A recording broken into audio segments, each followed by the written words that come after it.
Jay Taber, and I'm a retired investigative journalist, and I was an associate scholar of the Center for World Indigenous Studies from 2005 through 2017.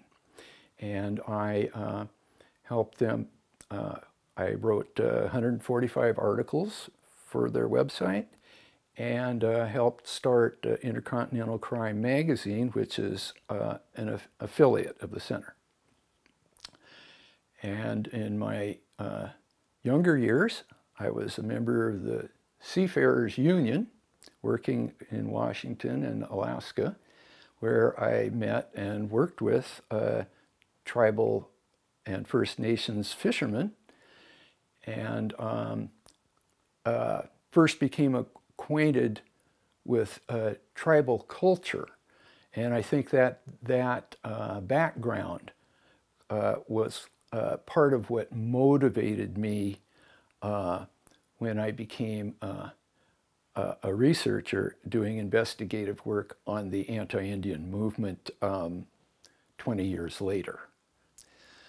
That all happened because I met Paul DeArmond, who had organized the Public Good Network of researchers and analysts and journalists across the country to provide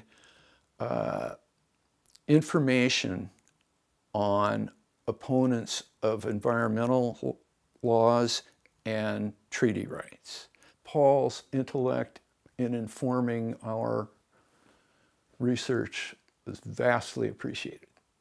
After the early years where I was researching the violent groups, I moved to San Francisco and I went to graduate school and did research on communications in conflict, which was published by John Chertow at Intercontinental Crime Magazine, which is an affiliate of the center.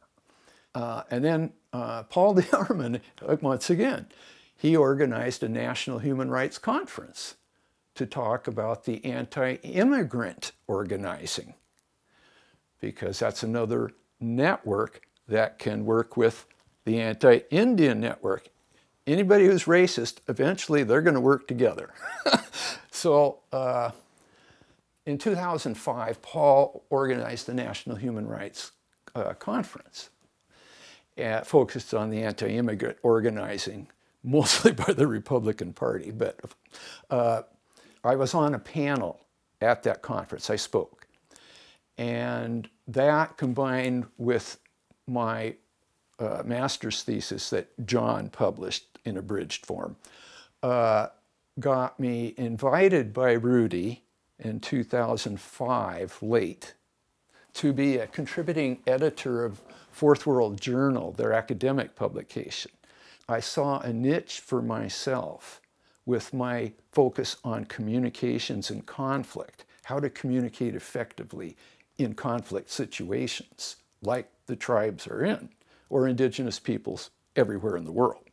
I shared my research on communication with the associates. I helped them, based on my research, with their presentations. These two people who are associate scholars and on the editorial board won Best Presentation Awards at United Nations conferences in Geneva and Nairobi. So when you talk about giving meaning and purpose to my life, it just expanded right there. You know, I was having an influence in Africa and Asia.